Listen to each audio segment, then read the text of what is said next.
Hi, everyone. Thank you for joining Parkinson Voice Project for today's online Speak Out Home practice session.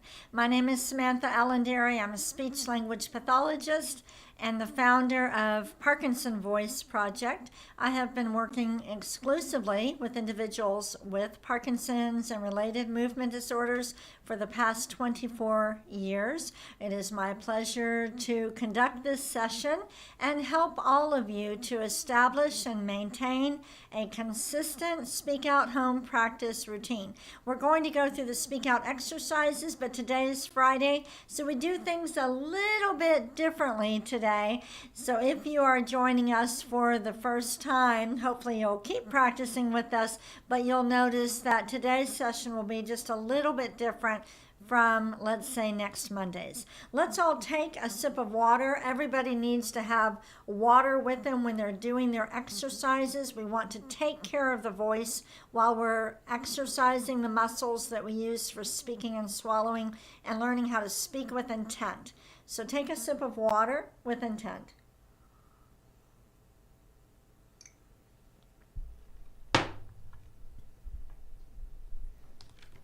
All right, so since it is Friday, we are only going to do 3 of these warm-ups. I want you to lift your voice and speak out. Ready? May, me, my, mo, moo. Throw every sound in front of you over your computer or your iPad. Ready? May, me, my, mo, moo. We're learning how to speak out. Get our voice in front of us. Let's do it again. May, me, my, mo, moo. Good job.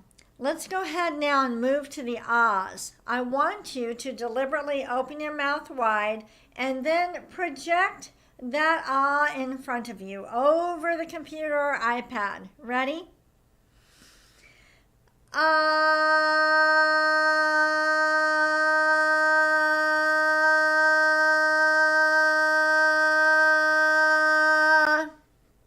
Good. We're going to hold it for about 10 seconds. Let's do it again.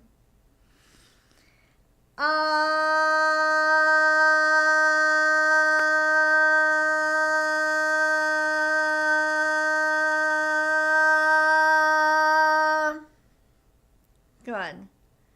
Again.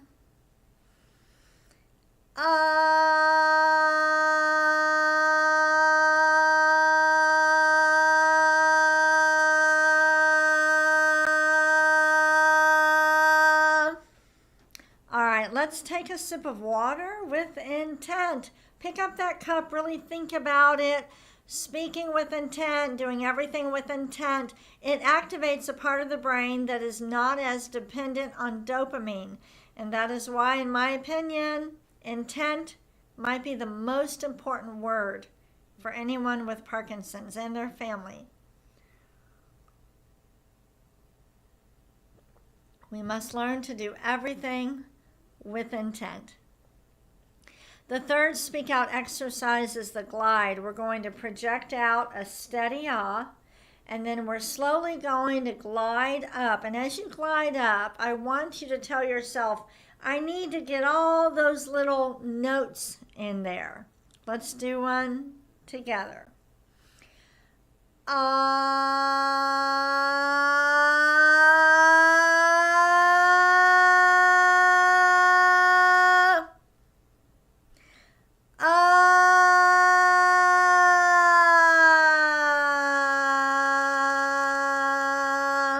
So the sound, even though we're going up and down, is still in front of you. We're speaking out. Let's do it again. Steady ah, and then glide. Here we go. Ah.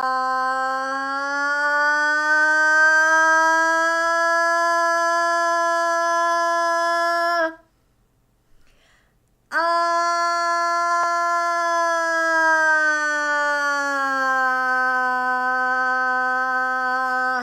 Good. Good. When you get to the very top, make sure you stop completely. You close your mouth. You rest for a second before you do the next part. Let's do one more.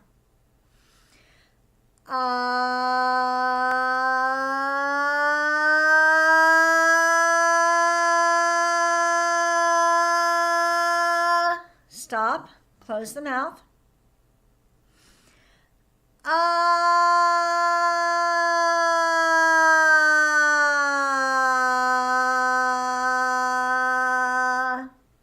Good. Go ahead and take a sip of water. If you are new to the glides, sometimes people find it helpful just to do the upward glide. So you might do 5 of those just going up, and then you could do 5 going down. So don't feel that you need to go up and then down, unless that's how we do them during these sessions. But if you're really working on them on your own, you could try to do just one kind at a time, and that might be helpful to you.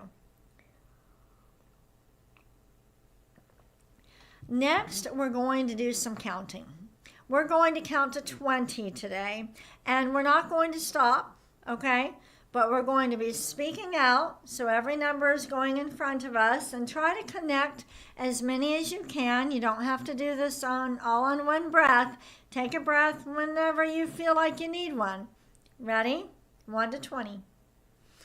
1, 2, 3, 4, 5, 6, 7, 8, 9, 10, 11, 12, 13, 14, 15, 16, 17, 18, 19, 20.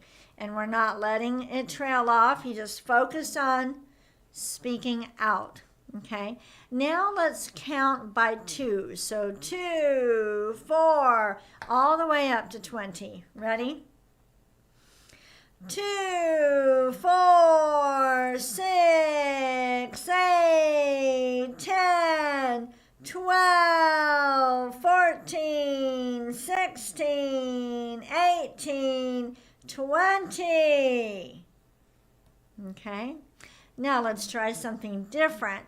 We're going to count by 5s, and let's go all the way up to 100. So 5, 10. Are you ready?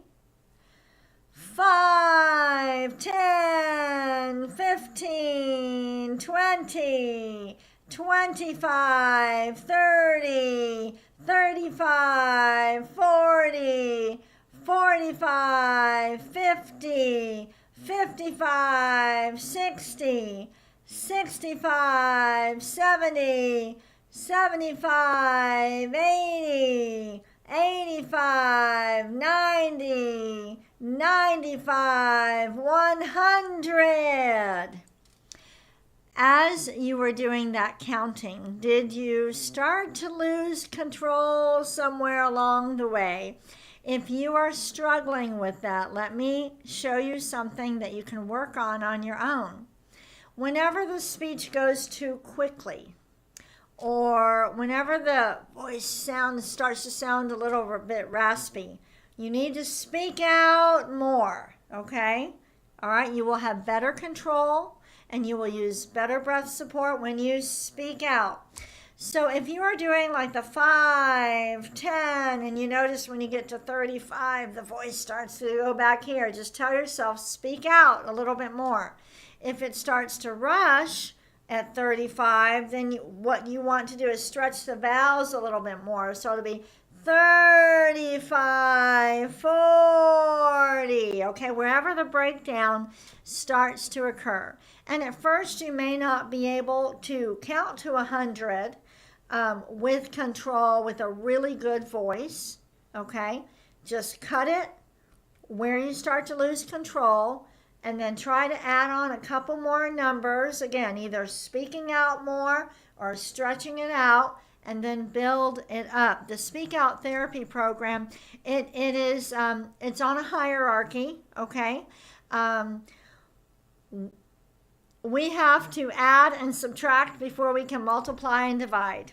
So you cannot expect to count to 100 by fives if you're struggling to speak out and use intent to get to 35. Take it in chunks, okay? And then you keep building up on it, building on it, okay? I hope that makes sense. Let's take a sip of water with intent.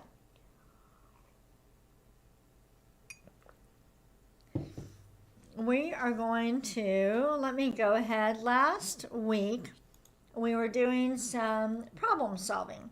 So I think we'll do some more today, all right? We are working on reading, which is building strength and endurance. It takes a lot of endurance to be able to read these long sentences and keep speaking out. I want you to exaggerate the highlighted words. So we're going to read this scenario, and then I'm going to ask you some questions, and I want you to speak out. Use your very best voice. Let's read this together. You special order a chair from the local department store and wait over 2 months for it to arrive. Upon recontacting the store, you find out the chair came in, but it was mistakenly sold to another customer. Now let's just think about the reading right now. Were you able to control it and stretch out those highlighted words? Was it challenging? Let's do it again. Ready? You special order a chair from the local department store and wait over 2 months for it to arrive. Upon recontacting the store, you find out the chair came in, but it was mistakenly sold to another customer. Now, if this happened to you, I want you to tell me, what could you do in this situation? And I want you to use your very best voice.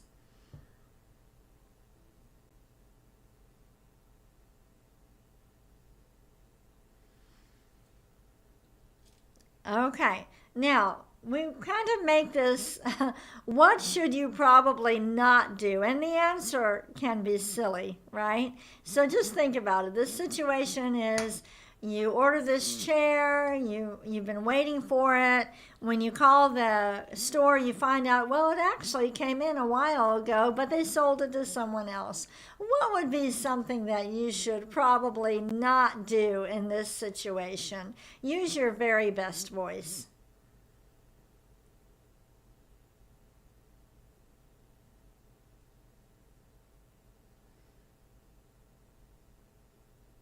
Okay, so you probably don't want to go to the store and yell at the clerk and say, you big dummy, what'd you do, right? We do not want to do that. All right, next one. Let's read with intent. When you're reading long sentences like this, speak out every word with intent. Ready? One morning on the way to work, Mr. Daly found a wallet on the ground. He picked it up. Let's read it again. Use more intent. Ready? One morning on the way to work, Mr. Daly found a wallet on the ground. He picked it up. What should Mr. Daly do?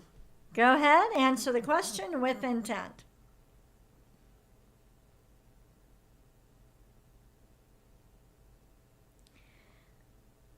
And if you find a wallet, what shouldn't you do? Say it with intent.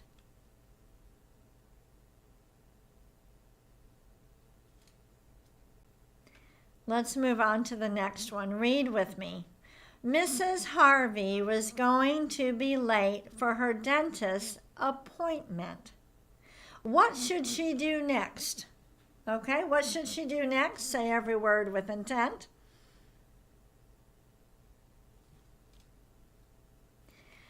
And if she's going to be late for her dentist appointment, maybe what shouldn't she do? Say it with intent.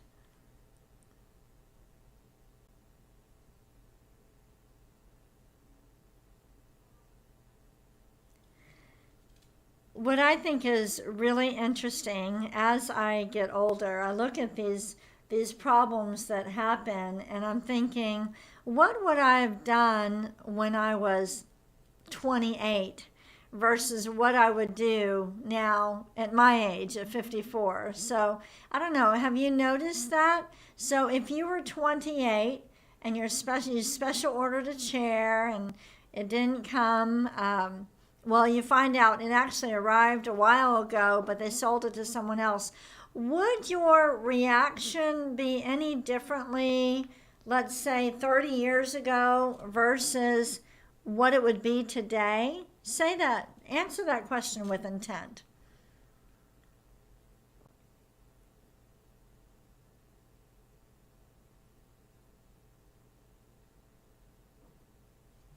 I find myself to be much more calm, just kind of letting it go, not speeding when I'm driving, not that I sped that much, but like for example, one thing I can remember, do you see how I had to speak with intent? Going on an airplane for a flight and rushing in right at the last minute when I was, 22. And now I show up 2 hours before and just enjoy a book. I don't need that stress anymore. Is there anything else you can think of that maybe you notice that you've changed over the years? We call it maturity. Can you think of anything? Say it with intent.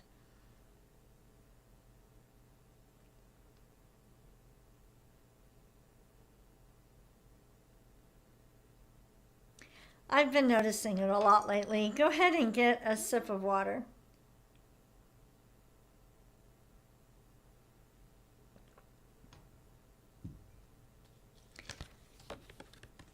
We're going to end today's session doing Dr. Boone's words. Exaggerate the G's, the K's, and the NG's. Say each one twice. Ready?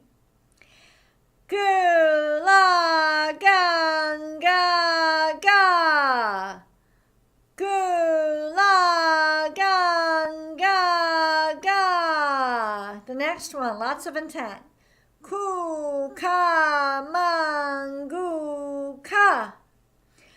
Ku ka mangu ka. Every sound over your computer. Ready?